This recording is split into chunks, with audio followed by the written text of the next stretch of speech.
Good evening, COVID-19 fans. Welcome back to my channel, named Shlad. Let's get right into the fucking card reviews. So the first card up is a one-cost quest called Nothing. It doesn't have a title. The quest criteria is summon a 3/2 minion. So that's not super hard, but also not super easy for Warrior. There's not that many 3/2 minions. I'll just throw them up on screen real quick.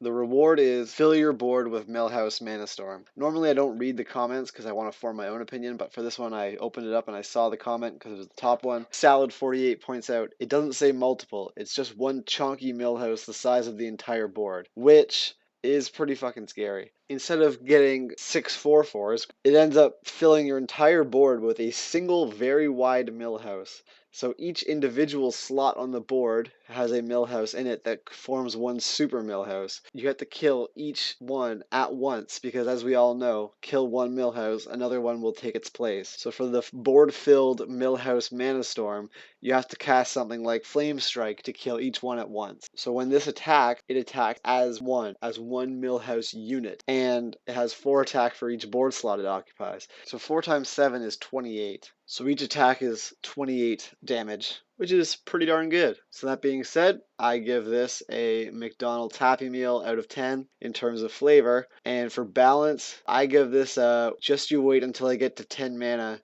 out of 10 mana, because this is pretty balanced. Next card up is a 4-cost 4/2 Warlock minion called Desperate and Totem with the card text Sleep with a Minion. So that's pretty darn funny. Putting the words Desperate, Totem, and Sleep with together is just great. So the flavor, I give a 6 out of 9, if you know what I'm saying. And in terms of balance, this is actually not that great. It's pretty weak and getting weaker. The stat line, as we know, is pretty in line for a sleep with effect, but the number of minions that are worth sleeping with seem to be going down over time. What with the card art nerfs, for example, Windfury Harpy, Secret Keeper, and the biggest loss, Succubus. It just seems like Blizzard's art direction going forward will be to make minions less sexy. That being said, there are still some minions that are worth sleeping with. For example, every iteration of Elise, pretty much all of these Night Elf cards, Boulder Fist Ogre, there's still a fair amount of them, but over time, these sexy cards are going to rotate out. So as it stands right now, this is a 2 out of 5 in terms of balance and will get worse over time. I predict when the next round of art nerfs comes around, it will be a 1 out of 5, not even worth playing anymore. Next card up is a 9-cost 9/9 legendary called Soup Soup. I'm not even going to read the card text. The flavor is already off the charts because soup is delicious. I give this a oregano out of 100. The card text is 9. So right off the bat, this is clearly for numbers decks. The only numbers decks that are currently meta are Addition, Priest and Mage, and Subtraction Rogue. This doesn't really fit into any of those decks. This is too big of a number, too late game. Typically, you want numbers that are between 1 and 5, simply because they are more versatile. This could see play in exponential decks. However, this might come down too late game to see any effect. So as it stands right now, none of the meta numbers decks really want this card. It could see play with more late game numbers support. So I give Soup Soup a balance of 2 out of 9. Next card up is a 4-cost 2/7 mage legendary called Twilight Flaming Coach, which is a pretty damn good name, honestly. It has the card text Start of Game. So before I even talk about what the actual card text is, it's worth pointing out that Start of Game effects in Hearthstone are either amazingly good or just terrible. And Custom Hearthstone has been trying to come up with Start of Game effects for the entire lifespan of Start of Game effects. So they're either completely useless or game-breakingly powerful. Let's see where Twilight Flaming Coach stands. Start of game, deal 2 damage to all enemy minions. So this is clearly a tech card. This is not a casual card. This is not something you just throw into any mage deck. This is pretty much only for tournament play or high-ranked legend play. This is because it counters the admittedly rare but very high win rate APM deck, most notably APM Druid and APM Hunter. This is because with the right series of clicks and frame-perfect movements at the start of the game, you can play out 0-cost minions between the mulligan and turn 1. This allows you to have up to 3 1/1s in play on turn 1, which, as we all know, that is pretty darn strong. and allows you to just draw buffs and snowball the game. For a casual player, this is just useless. This is just a fun effect, but for a high-level pro tournament player, this could be the difference between winning $100,000 and not. We've seen this in tournaments before, and it went completely unchecked, which allowed only the highest APM players to progress into the tournament. Luckily, it didn't win the tournament because of some lucky draws, but it got very close, and Twilight Flaming Coach would have been a good tech card, and simply by its existence would add the question of, do I want to add APM decks to the tournament meta? Which is a pretty interesting thing. So, flavor-wise, I like that the coach deals damage to minions that are only playable with high-level strats. It shows that the coach knows what the game plan is, so that's pretty cool. I give that a cool 5 out of 5. In terms of balance, I gotta admit this is not that balanced. For casuals, this is completely useless, and for pros, it can destroy tournament metas.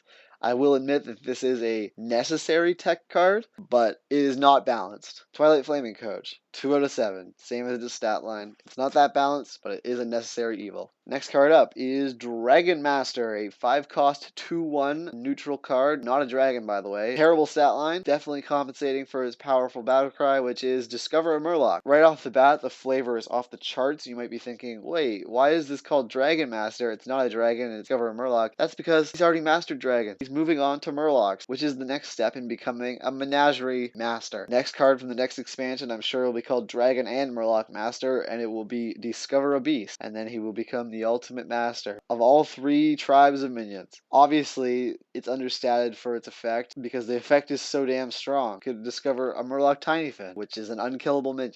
Could discover a Bluegill Warrior, which would instantly win you the game with 2 burst damage. Could discover a Murloc Tidehunter when you have 2 Knife Jugglers on the board, and then it deals 4 damage randomly. That's overpowered. So, that being said, low statted, strong Battlecry. I give this a solid 5 out of 2. And I give this a 100 out of 100 in terms of flavor. It's just oozing flavor. Also, a side note, do these dragon arts kind of look like porn to you? It looks like he's hiding in just a magnum dong underneath the Dragon Master title card there. Like, does this dragon not look like he's about to seduce you? I don't know, a lot of dragon art in this game, like the humanoid looking ones, kind of look like furry porn. I don't know, maybe that's just me, but yeah. Next up, I'm going to do something special. I'm just going to name off the card and give a quick review because these are very simple cards. So a 6-cost shaman spell called Ancient of Animal Lake with the card text, this minion is here. This is obviously overcosted for its effect. This should cost around 3 mana because other indication effects typically cost 2 or 3 mana. Showing that a minion is here is not that strong in the current meta, so I give this a balance of 1 out of 5, and I give this a minion out of spell in terms of flavor. Next card up is Brave. It's a 1-cost pre-spell that says deal 8 damage to a damage. That is simply just heal for 8. Priest likes this. This is better than Radiance. This is better than Flash Heal. Flash Heal did see play, so I like this card. I think this will see play. It is very brave to deal damage to damage, so the flavor's on point. I give this an 8 out of 8 flavor, and for balance, I think it's pretty balanced. I give it a Thanos out of 100. Next card up is a 2-cost 2/0 called Health Greymane. It says Inspire, Destroy Your Hero. This is just an obvious addition to hand buff Suicide Druid. This is just a natural addition to that deck, so I give this a Suicide Hotline out of 500. Next card up is Terry Wellmaster Boom. It's a 5-cost 4/1. Rush 1 less. You aren't worth the end of each turn. That's just incredibly rude. You don't know what I'm worth, you fucking asshole. I give this a fuck you out of 100 in terms of flavor, and you're a douchebag out of balance. Next card up that I will actually take some time to talk about is Nab My Side. It's not a card, but it is a replacement hero power for Warrior. Cost 3. Its effect is deal 2 damage to everything orange. As it stands right now, there are not that many orange cards, and the majority of them are Shaman and Mage elemental cards. Are elemental decks that strong in the current meta? No, I don't think so. If they become strong, this could be a useful hero power replacement, but as it stands, I think gaining armor just has a lot more synergies. And there aren't any orange heroes. If there was an orange hero, this could be an interesting tech hero power, because it would just deal a consistent 2 damage to it and everything it plays that is also orange. But that is also, at the same time, that's just a overcosted hunter hero power in that case. So, how strong are the orange things? Is it worth replacing your hero power? That's something you have to think about. This is pretty balanced, I will say that. So you sacrifice life gain for pushing damage against orange things. I give this an orange out of tangerine in terms of balance. And for flavor, the flavor sucks. I don't understand it. Next card up is a dual class card called Astral Touch. It is a 4-cost spell for Shaman and Priest. Hopefully this card will have synergy between the 2 classes. Its card text is Cast Pyroblast. Pyroblast is a 10-cost spell, as we know, and this costs 4. Is this card good? Yeah, it's pretty darn good. This is balanced because historically, Shaman and Priest were both the worst classes in the game. Remember Shaman tier? Remember Priest tier? Yeah, this is just the comeuppance for that. I know Shaman was actually game-breakingly overpowered for an entire year, and I remember Priest was good for a couple of weeks once. So, you might be thinking, this is a bit of overkill, but no, it's worth it, trust me. Their classic sets are so bad, this is something they kind of need. I give this a needed you in beta out of 10 in terms of balance, and for flavor, I like it. I also don't get it at all because what does Astral have to do with a fireball? And what does that have to do with Shaman or Priest? This is a flavor fail. I give this a poop butt out of shit ass. Next card up is another card that is not so much a playable card, but it's another statement, very much like Earth, called Infuriated Berserker. It's a 20 cost 0/0 with no card text. So what is this saying? It's saying this Berserker is tired of fighting. This is why she's infuriated. She's tired of fighting, and she doesn't think that people think she's worth it. So all you have to do is show her that she's worth it. You have to reduce her cost to be able to play her, and buff her up. Give her compliments. Give her some reason to fight for you. She's not just going to give it up the goods instantly. You also have to show the love, to show the care. Show her that you really want her to fight for you. This Berserker's seen a lot, and she's tired of fighting. Show her that it's worth fighting for. Give her something to fight for. And honestly, this can be applied to a lot of things in our lives. Think about it. Who really deserves compliments? Who deserves to be built up? Who deserves the love? Go find them. Go give your mom a hug. Not right now, just to prevent the spread of coronavirus, but after the virus is over, go give your mom a hug. Thank you, Infuriated Berserker. We need more cards like these.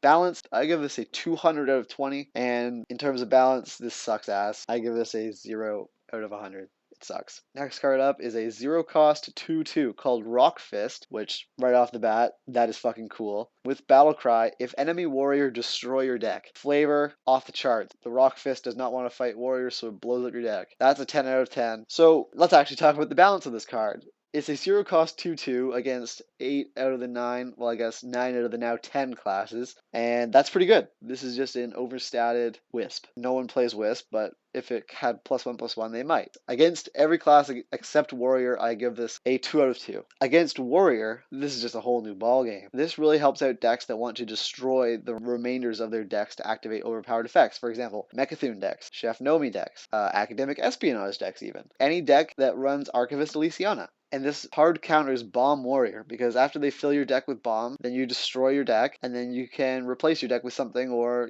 break out your combo or your endgame effect. So Rockfist is another one of those cards that is just decent in some matchups, and extremely good, but with trade-offs. This is one of those cards that makes you think. If the meta ever becomes overwhelmingly filled with warriors, Rockfist is a good counter to that. Against every class except Warrior, this is a 3 out of 5. It's just an average vanilla minion. Against Warrior, this is a 69 out of 70. And the final card I'm going to review is a card that probably confused a bunch of people when they first saw it, but luckily I can help interpret it. So this is a 5 cost 5/3 legendary for Hunter called Divide Spicuglia. It's Italian, I believe, and its battle cry is Poison to Mind portals into your deck. What is a Poison Mind portal, you're probably asking? A Poison Mind portal says, this is in your hand. Upon first glance, that doesn't make any fucking sense, but as a high IQ Rick and Morty quantum theorist, I can tell you right now, this card makes a lot of sense, and it's really interesting to think about. So, what is a portal? A portal is like a doorway, and doorways open from both sides. So, one end of the portal is in your hand, and the other end of the portal is in your deck. So, while the card Poisoned Mind Portal is in your hand, you cannot hit Fatigue. There will always be the other end of the Poisoned Mind Portal in your deck. So this is obviously for the Fatigue Hunter archetype. Are those meta right now? No. Would this card make it meta? Probably not. It needs more resources to make it to the late game. But if or when Fatigue Hunters become a thing, then Divide Spicuglia will become an obvious S tier card in that deck because it makes it so you just simply cannot hit Fatigue. And if you really want to close the portal and take Fatigue damage, you can just simply cast the card. So I give the flavor the mass of a black hole over the number of atoms in the universe. And in terms of balance, this is pretty darn balanced. I give this a solid Portal 2 out of 100. Alright, people, thanks for watching. This was a bitch and a half to make. This is my third time recording this. The first time I did it, I accidentally had my microphone turned off, and the second time I did it, the recording software was doing it in the wrong format, so it was unplayable. This was a lot more effort than it was worth, most likely. If you like the video, give her a like, leave a comment, talk about your favorite meta cards from the Flamewanker expansion, and go ahead and give me a subscribe, and check out my other videos too. I make videos about terrible video games. The only one I have right now is The Hobbit, but you should go check it out anyways. I'm working on that series too. Alright, peace.